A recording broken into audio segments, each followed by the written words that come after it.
Equatorial Guinea is a small and fascinating country. It is nestled in the heart of West Africa. Its name tells a story about its location. The nation sits very close to the Earth's equator. This shapes its climate and life. The country is made up of a mainland territory and several islands. The people here are a blend of many cultures. They speak Spanish, French, local languages. That linguistic mix reflects a complex history. The nation is rich in natural wonders. Dense ancient forests cover the land. Sandy beaches line the islands. Volcanic mountains rise high, a place of contrasts and quiet beauty. The flag is a vibrant national symbol. It has 3 horizontal stripes, green, white, red. A blue triangle sits at the hoist. In the center is the coat of arms, with a ceiba, the silk cotton tree. The tree marks where the first treaty with Spain was signed. On a world map, Equatorial Guinea has a distinct spot. It sits on Africa's west-central coast, bordered by Cameroon to the north and Gabon to the south and east. Its coast meets the Gulf of Guinea. The mainland, Rio Muni, holds most people. The islands hold political and historical weight. The largest island is Bioko. Bioko lies northwest, nearer Cameroon than the mainland. The capital, Malabo, is on Bioko. Farther south in the Atlantic is tiny Annobon. A new capital, Ciudad de la Paz, is being built on the mainland. The geography of Equatorial Guinea is wonderfully varied. It presents a tapestry of different landscapes packed into a small area.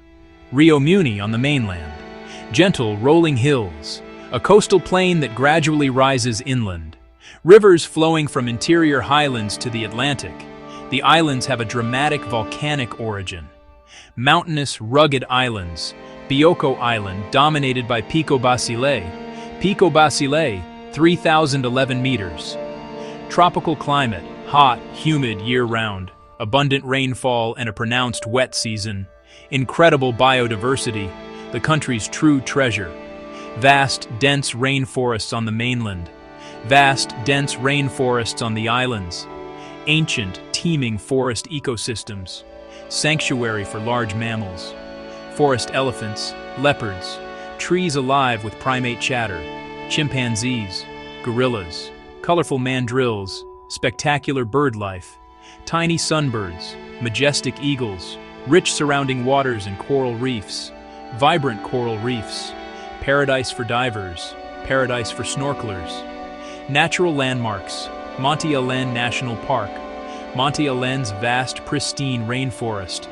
Prime wildlife viewing. Gorillas. Elephants in the park. Abundant bird species. Bioko's volcanic peaks and hiking. Lowland forest to montane grassland on Pico Basile. Black sand beaches of southern Bioko. Turtle nesting. Annobon. Remote volcanic island. Unique plants and distinct culture on Annobon. The culture of Equatorial Guinea is a rich mosaic. It is formed by the customs of its many ethnic groups. The Fang people are the largest group. They primarily inhabit the mainland region of Rio Muni.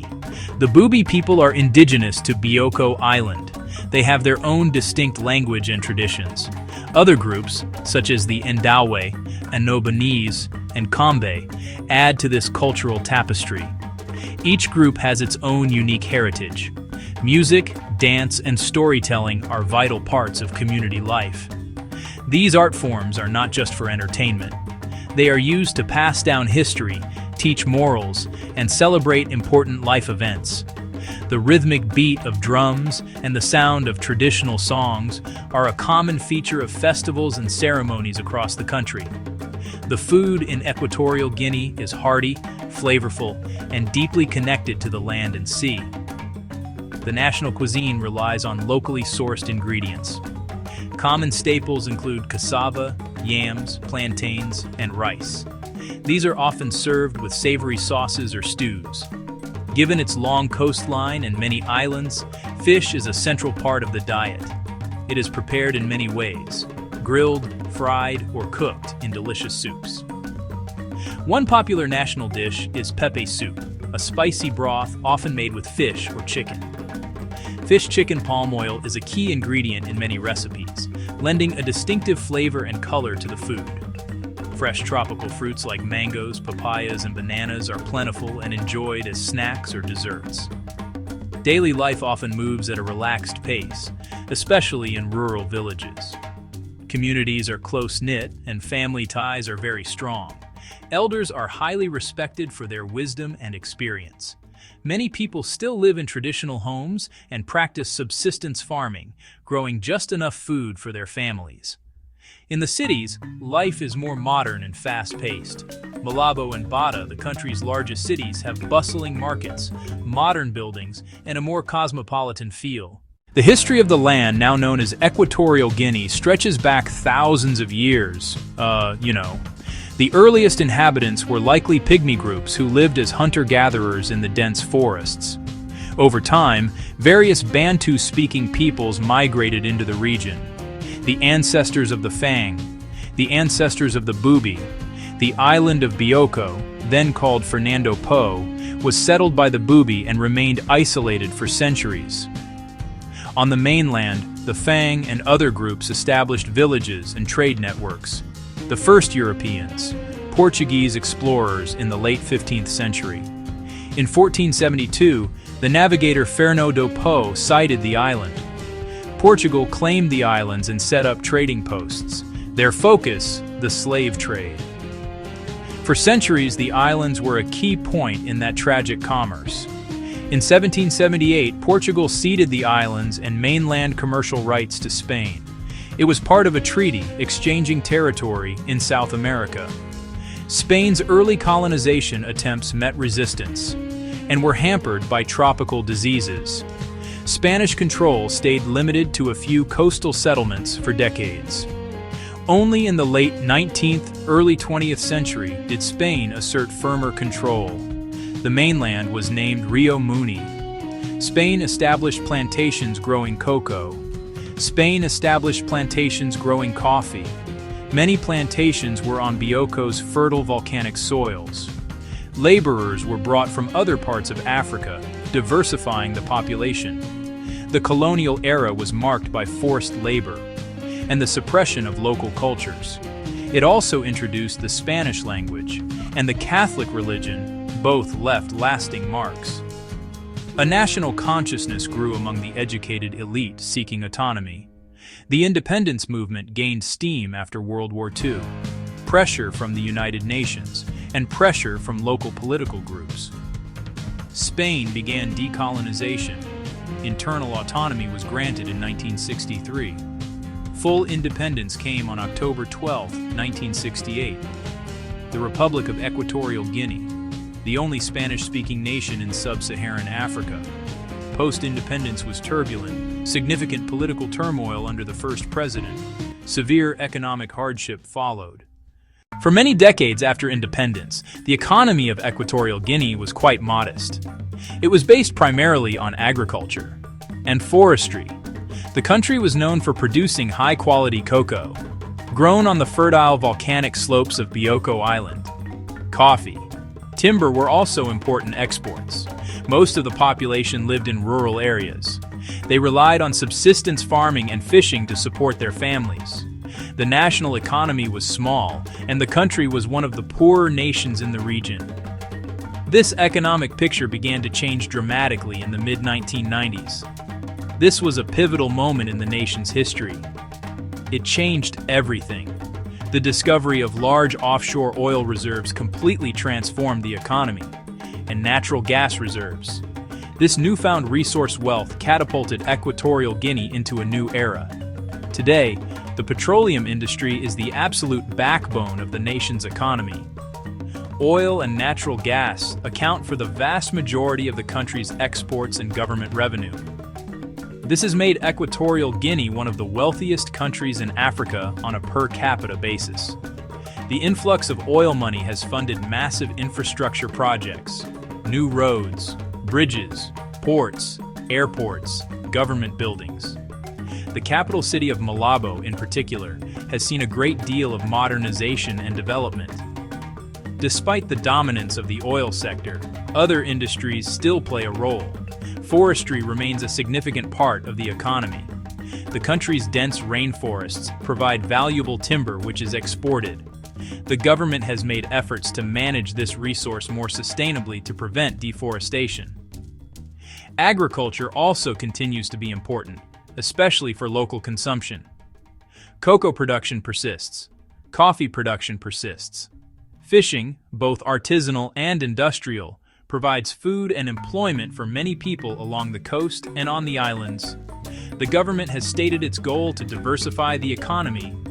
The reliance on oil makes the country vulnerable to fluctuations in global energy prices. There is a strong push to develop other sectors to ensure long-term, sustainable growth. Tourism is seen as a key area with great potential. Equatorial Guinea offers a wealth of experiences for the adventurous traveler. It is a destination that remains off the beaten path, offering a sense of authentic discovery. Bioko Island is undoubtedly a top highlight. Its capital, Malabo, is a city of interesting contrasts. Here you can see modern buildings standing alongside charming Spanish colonial architecture. The Santa Isabel Cathedral, with its neo-Gothic design, is a prominent landmark. The city's bustling central market is a feast for the senses where you can find fresh produce, local crafts. Beyond the city, Bioko's southern coast is home to the village of Eureka. This area boasts pristine black sand beaches and is a critical nesting site for several species of sea turtles. For nature lovers and wildlife enthusiasts, Monte Allen National Park on the mainland is an unmissable destination. This vast expanse of protected rainforest is a biodiversity hotspot. Guided treks through the park offer the chance to spot some of Africa's most iconic wildlife. With a bit of luck, visitors may encounter forest elephants, chimpanzees, or even lowland gorillas. The park is also a paradise for birdwatchers, with hundreds of colorful and rare species flitting through the canopy. Hiking to the summit of Pico Basile on Bioko Island is another incredible adventure. The trail winds through different ecosystems, and the panoramic views from the top are simply spectacular, stretching across the island and out to the sea. Beyond the main attractions, Equatorial Guinea is full of hidden gems. The remote island of Annobon is perhaps the ultimate escape. Located far from the mainland, it is a tranquil and isolated world of its own. Its small population lives a simple, traditional lifestyle. The island's volcanic crater lake, Lago Apat, is a place of serene beauty. The coastline offers opportunities for diving and snorkeling in clear, unexplored waters. Another hidden treasure is the town of Luba on Bioko Island. It has a beautiful natural deep-water bay and a more relaxed atmosphere than the capital. From Luba, you can explore nearby beaches. Although a small nation, Equatorial Guinea has produced several figures who have played significant roles in its history and on the world stage. Teodoro Obiang Nguema Mbasogo. He has been the president of Equatorial Guinea since 1979. His long tenure has made him one of the longest-serving leaders in the world. His presidency has overseen the country's transformation from a poor agricultural nation into a major oil producer. Political stability. Significant investment in infrastructure, funded by the nation's vast oil wealth. His leadership has defined the modern era of the country, shaping its domestic policies and international relationships. Francisco Macias Nguema. He became the first president after Equatorial Guinea gained independence from Spain in 1968. He led the country for 11 years, a period marked by political isolation, severe economic decline. His time in power left a lasting impact on the country's political psyche and set the stage for the changes that would follow his removal from office. In the world of arts and literature, Equato-Guinean writers have worked to bring the stories and culture of their nation to a wider audience. Writers like Juan Tomás Ávila Laurel have gained international recognition for their work. His novels and essays often explore themes of politics, society, identity in post-colonial Africa. His writing provides a powerful and often critical perspective on life in his homeland. These literary figures serve as important cultural ambassadors, They use the power of the written word to share the complexities and beauties of their country with the world. In the realm of sports, athletes from Equatorial Guinea have represented their country in international competitions. Olympic Games, Africa Cup of Nations. Football is the most popular sport in the country. The national team, known as the Nzalang National, has brought moments of pride and unity to the nation. While the country may not yet have produced global superstars, its athletes compete with passion and determination. Equatorial Guinea is full of surprising and really cool facts that make it special. One of the most interesting things is its language. It's the only country in all of Africa where Spanish is an official language. This comes from when Spain ruled it a long time ago. It gives the country a special link to Spanish-speaking places around the world. Walk the streets of Malabo and you'll hear Spanish with a cool African beat.